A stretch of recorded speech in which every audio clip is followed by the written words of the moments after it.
Қайырлы күн, құрметті тыңдарман. Кезектегі сабақты бастаймыз.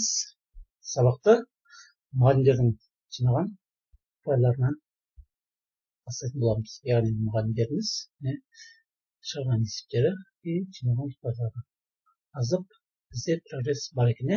Мысалға елемес, мына жерде Мұстафа Ерқол өткендегі қарағанда есептерді шығарыпты. Жақсы, біз аралап сабағымызды бастаймыз. Бүгінгі сабағымыз бізде курсы язык программирования, оператор цикла, оператор с пост условиями, яғни шартты тексеруі пост условиями. Енді біздегі есебіміз локальный максимум. Яғни біз есепті шығармастан алдын берілгендерін мұқият оқып шығамыз, шартын көреміз, қандай шарттары бар екен. Және алгоритм құрамыз. Қана мұқият оқып шығайық.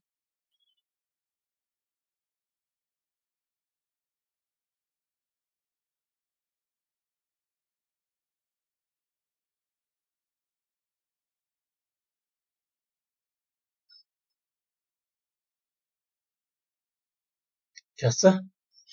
Бізге тізбек деп сан берілген екен, сандар. Осы сандардың ішінен локалдық максимум деп алдындағы элемент және ізінде тіркес элемент бар ғой. Осы екеуінен де міндетті түрде үлкен болатын элементтерді локалдық максимум деп атайды екен. Енді бізге тізбек берілген. Осы тізбектегі локалдық максимумдарды анықтауымыз керек. Және тізбектің ең бірінші элементі және ең соңғы элементі локалдық максимум болып саналмайды. Себебі ол бірінші элементтің алдында элемент жоқ қой, 0-ші элемент. Яғни соңғы элементтің ізіндегісі 0, одан үлкен болады. Енді осындай элементтер санап шығу керек. Мысалға бізде қараймыз. Бірінші мысалда бізде 1, 2, 1, 2, 1, 0 деп берілген. Бізге 0-ге дейінгі сандар алуымыз керек.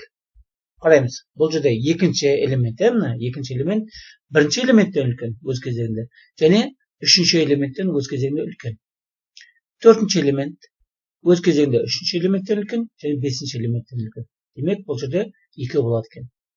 Енді келесі екінші мысалда қарап отырсақ, бірінші элемент, бұл есептемейміз, екінші элемент өз кезегінде бірінші элементтен үлкен, және үшінші элементтен үлкен. Және төртінші элемент өз кезегінде үшінші элементтен үлкен, және бесінші элементтен үлкен. Көріп тұрсыздар ғой? Осы жерде қарап отырсаңыздар, 7 өз кезегінде мынау бесінші элементтен үлкен, біздің 6-шы элемент, және 7-ші элементтен үлкен. Және одан кейін 0 болғаннан кейін осы жерін тоқтаймыз. Ал және мына жерде қарасаңыз, егер 0-де тоқтамайтын болсақ, 10 өз кезегінде 8-ден үлкен, 1-ден үлкен. Бірақ 0-де тоқтайтын болғандықтан осы 3 элемент бізде локалдық максимум болып саналады екен. Және неліктен строго большими деп аталады? Тең болуға болмайды. Мысалы, мына жерде 1 болса, ол кезде 0 деп шығаруымыз керек. Себебі ешқайсысы бір-бірінен үлкен емес. Барлығы тең. Ал енді осыған программа құрамыз. Программа құрайық. Бастапқыда бізге не беріледі екен? Қандай да бір тізім беріледі. Тізімді алып алайық. Мысалы, үйреніп қалған A тізімі. Тест. Bütün сандар. Map дейміз. Map. Int. Input. Және арасын ашып жазып шығамыз. Енді маған не тексеру керек? Санағыш керек. Санағышты мен S деп алсам болады, немесе қалаған бір айнымалы аламын. Мысалға мен өзіме қолайлы B деп аласам. Бастапқыда санағышым менде 0 кетем. Ары қарап мен тізбектің ұзындығын анықтап алайын. Және ең бастапқы элементін алмайын, және ең соңғы элементін алмаймын. Сондықтан ұзындығын, тізбектің ұзындығы бар ғой, лен ұзындығын анықтайтын елге тізбектің. Осыдан мен бірді азайтам. Сол кезде ең соңғы емес, осының алдындағысы элементті аламыз. Яғни оны да бір айнымалыға алайық. Мысалы, G деп алайын. Тең. Ұзындығынан бірге шегеріп отырамын. Енді тексеремін. Егер бірінші 0-ші индекстегі элементіміз 0-ге тең болса, ол кезде мен тоқтатып тастаймын. Қажет жоқ. Ал егер мынау бастапқы элементіміз 0 болмаса, мен ары қарап тексеруді бастаймын. Егер А 0-ші 0-ге тең болса, немесе осы жерде тең емес деп ала салайын. Осындай жағдайда ол кезде мен ары қарап тізбекті жалғастырамын. Енді қалаған циклды алсам болады. Мысалға мен өзім for циклынан for in orange. Енді 0-ші элементтен басталайын, мен 1-ші элементтен бастаймын. Себебі мен тексерген кезде мына ең нөлевой элемент алмаймын ғой. Мен мынадан бастап тексеремін. 1-шіден бастап G-ге дейін. G дегенім мына жерде ең соңғы емес, соның алдындағы элементке дейін тексеремін. Себебі мынаны да тексеріп отырмын. Мағына алдындағы және соңындағы элемент. Екі элемент тексеретін болғандықтан мен осы жерде 1-ден бастаймын, G-ге дейін деп жалғастырамын. Енді шарт қоямын. Егер A ити 0 болса, ол кезде не істеймін мен? Break деп шығып кетемін циклдан. Break. Егер тең емес болса 0-ге, ол кезде мен жалғастырамын. Шарт қоямын. If A ити өз кезегінде өзінен алдыңғы элементтен үлкен болса, A и минус 1-ден алдыңғы элементтен үлкен, және әңгімді A ити өз кезегінде үлкен A и плюс 1.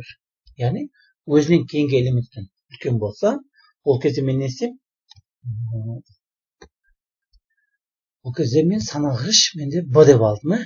B-ға 1-ді қосып отырамын. B-ға 1-ді қосып отырамын. Және бұның мәнін мен шығаратын боламын. Печатқа. Print B.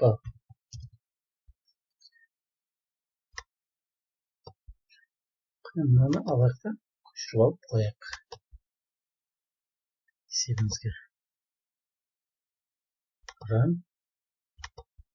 Жіберместен алдын шарт түрі тексеріңіздер. Есептің номері менде 1143. 1143. Сақтаймын. Енді бірінші шартты есепті тексеруге беремін. 2. Кемінде берген кезде менде 2 шықты. Енді келесі.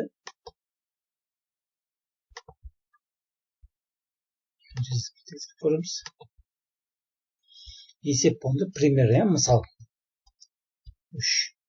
Жақсы. Болды, міне программа коды жібереміз.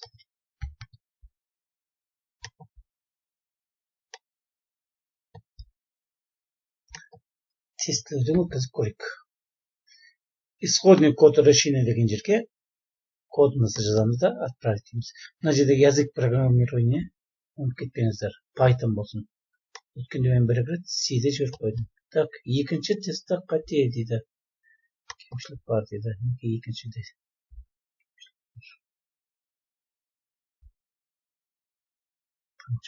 Екіншіде бар дейді.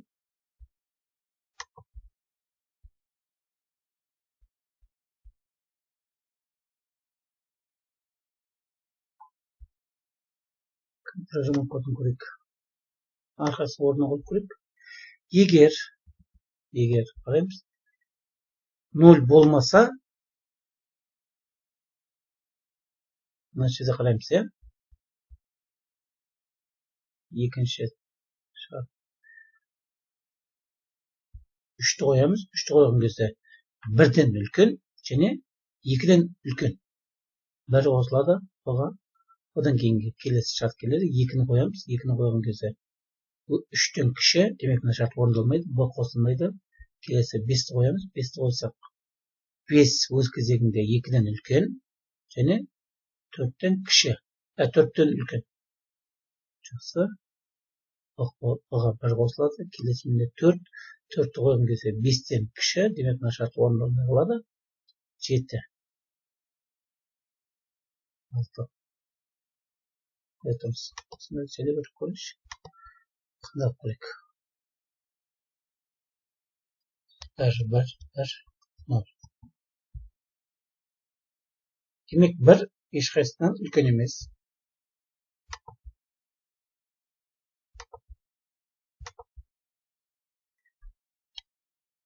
1, 2, 1, 3, 0 дейін. Бұл жерде менде, қараңыздар, 2 1-ден үлкен және 1-ден үлкен, 3 1-ден үлкен және 0-ден үлкен. 0-ді тоқтау керек. Менде 1 шығу керек. 0 шығу. 2 шықты. Қараймыз. 2 1-ден үлкен және өзінің алдыңғысынан үлкен және соңғысынан үлкен. 3 1-ден үлкен және 0-ден үлкен. 0 кезде алмау керек бұны жерде тоқтап қалу керек. Дұрыс. Қосымша шарт керек. Қосымша шарт қоямыз. Так, менде мынау есептегіш. Егер деп шарт қоямын мына жерге. Егер elif деп.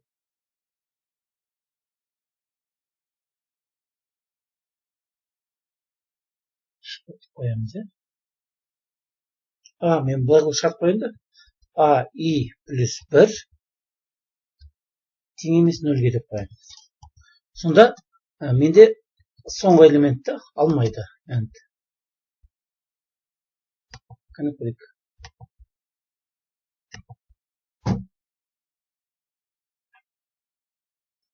1, 2, 4, 3, 0. 1 шығу керек. Өте жақсы. Tamam. Шарт қояйық.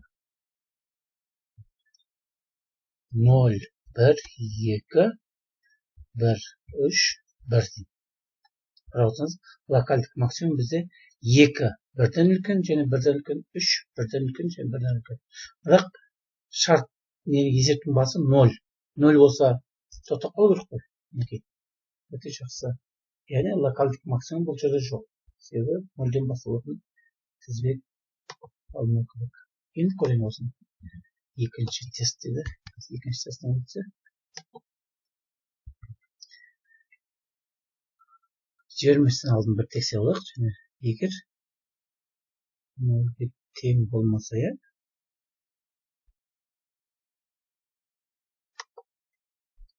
бұға бірді қосамыз да есептейміз.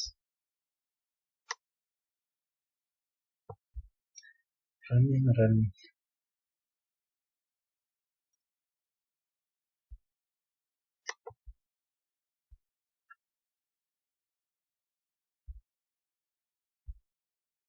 Presentation error дейді.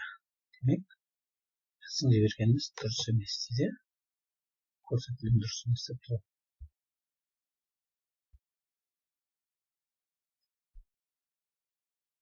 Және бір қарап шығайық.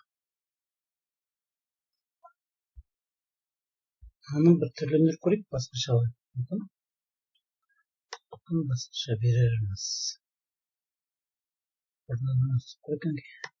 0-ден басталады екен себебіміз. Циклдың ішінен шығарып тастаймыз сыртта. 0-ді шығару керек қой енді. Өте керек. Бір жолдан қате жіберіппін. Көрейік. Accepted өте жақсы. Себебі бұның мәнін мен циклдың ішінде қалып кетті.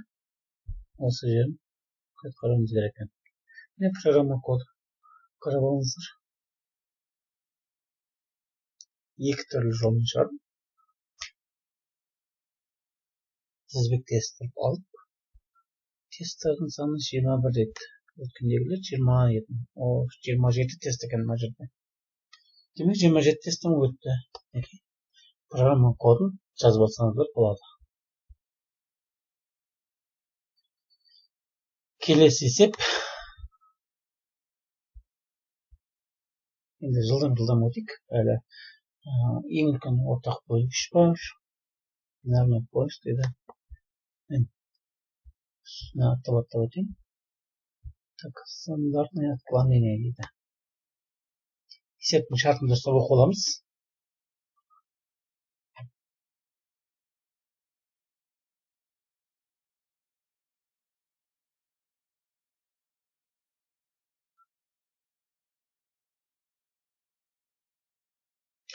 Жақсы, мынандай формула беріледі екен. Бірінші тізбек берілген. 0-ге дейінгі осы жерде сандардың мынандай қосындысын табады екенбіз, сумасын. Және соны n-1-ге бөледі екенбіз. Сонда шыққан мынау тауыма табуымыз керек. Ал s дегеніміз бұл жалпы бәрінің сандардың қосындысын n-ге бөлгендегісі. Түсінікті ғой? Енді 0-ге дейінгі сандардың қосындысын тауып, және осыны ауытқу жасауымыз керек. Бұл енді таза цикл. Циклын шығара саламыз.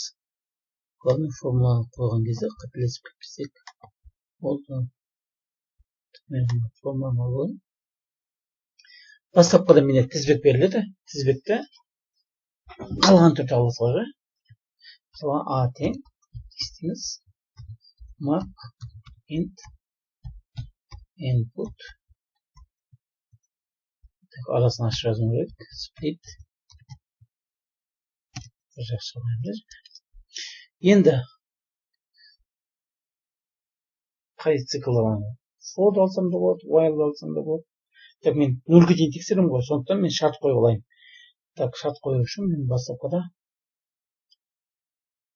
while'ды ала салайын. While'ды ала салайын. Оңай. Так, 0 деп аламын. Так, бұл менде итерация.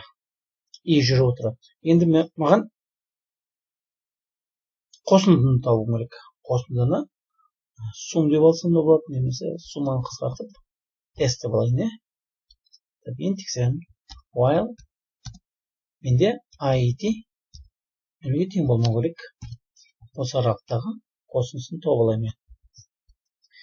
S тең S қосылған id дейміз. Немесе бұны қысқартып былай жазуым болады. Қосылған бір орын тұттық. Келесі итерацияны арттырып отырамын. Бірге арттырып отырамын итерацияны. Қосындысын тауып алдық. Енді жалпы мен сумманы табуым керек. Мына формуланы s-ті мен үстін тек қосып шықтым. Енді n-ге бөлім керек. Қанша сан екен? Мысалы, мына жерге қараңыздаршы. 1, 7, 9 берілсе, мен 0 келесі. Мен үшеуінің қосындысын табам. Қанша болады? Менде 17 болады. 17-ні 3-ке бөлем. Сандар үшеу мына жерде. Соны табуым керек. Мысалы, S1 деп алайын. Так, тең болады. S-ті бөлемін I-ге. I-дің санына бөлім керек қой. Қанша? Мысалы, 3 болса 3-ге, 2 болса 2 деп бөлім керек. Маған мына жерде отклонение дейді. Увидите стандартный отклонение. Трех знаков. Мына жерде 3. Нүктеден кейін 3 таңбаға дейін шығармыз керек екен. Демек, мына жерден мен бүтін бөлмеймін. Нақты бөледі екен. Енді мен не табам? Енді мен жалпы мына тауды табуым керек. Тауды табуым үшін Т деп ала салайын. Т тең 0. Қазірше. Енді итерацияны қайта басаймын мен. Яғни 0-ден басаймын. While так id 0-ге тең емес. Болған кезде циклды қайталаймыз. Енді Т-ға мен мынаған қосып отырамын. Бірінші үстін алып аламын. Одан кейін әр элементті квадраттап қосып отырамын. шыққан санды мен ең соңында түбірден шығара саламын. Қараңыздаршы, бірінші мен мына түбірдің ішіндегі бөлшектің алымын есептеп аламын. Яғни т тең болады. Т қосылған AIT ғой мынау. Мен x1 деп отқаныма AIT азайту S. S деген сумма. Осы суммадан азайтамын да, осыны квадраттап отырамын. Квадраттаймын. Квадраттау үшін мен қарапайым 2 көбейтуді аламын. По дегенді алсақ та болады, немесе әркімнің өзінің еркінде. Квадратталдым. Так, енді мен мына жерде былай азайтайын. Жолда. Әр элементті алып қосып отырдым. Итерацияға бірді қосып отырамын мен. Және мынаны алып болғаннан кейін түбірден шығарым керек мен, түбірден шығарым керек. Және n-1. N дегенім менде i болып тұр қазір. Ұзындығын т теңдеймін.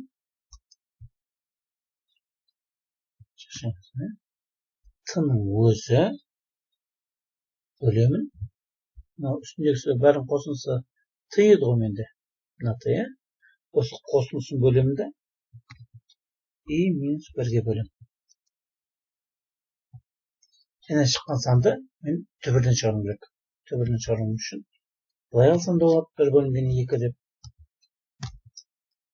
Немесе мынаны бірден 0,5 десем де болады. Жақсы, осындай бүтін санмен ала берейін. Және шығарым керек, мен принттеймін. Так, т-ны шығарам. Орындап көрейік.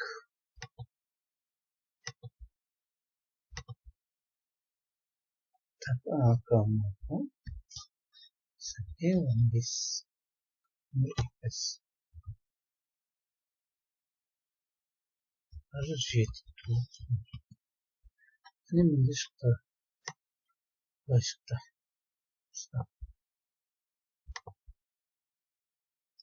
Бүтін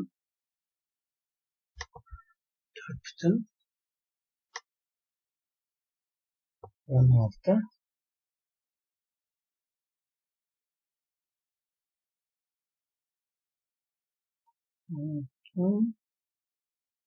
шықпай қалды менде. Түрлендіріп көреміз есепті. Түрлендіріп көреміз.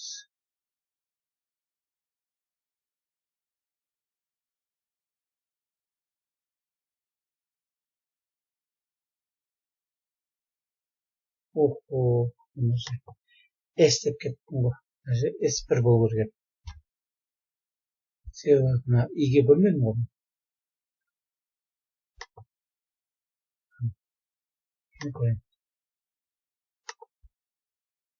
Так, 1, 7, 9, 0. Енді шықты 4, 16, 33, 31, 91, 99. 99, мына жерде 1, 6. 6 нөл орын беді. 6 нөл орын. Мақыл келесін беді.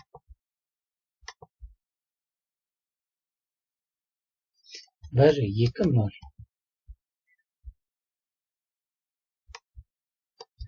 0, 7, 71, 06. 0, 70, 06, 07 болып. Демек, онда мына жерде мен 1, 2, 3, 4, 5, 6, 7, 6-ға дейін алуым керек екен. Мынау 7-ні шоқтаған кезде 6-мыз 7-ге айналады. 5-тен үлкен сан болса, шоқтаған кезде 6-нан 1 қосылады. Өте жақсы. Демек, мына жерде шоқтауым керек. Шоқтау үшін мен Python'дағы round операторын аламын. Round. Так. Т деймін, және 6.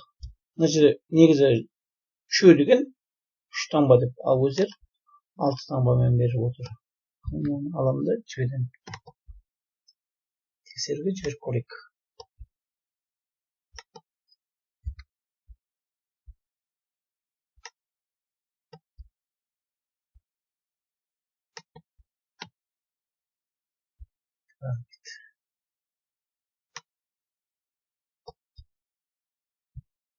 есептеп жатыр. Обменді етеміз. Жаңалап жіберсек не болады екен? Accepted өтті. Көрейік. 20 тесттік. Міне программа коды. Жазып алыңыздар. Сөйтіп талдап көріңіздер. Шарттарын.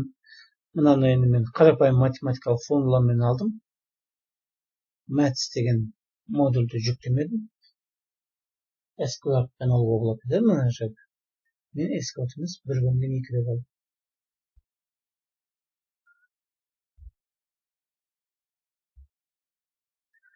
Так, қарап шықтыңыздар. Сұрақтар болса қоямыз. Жоқ па?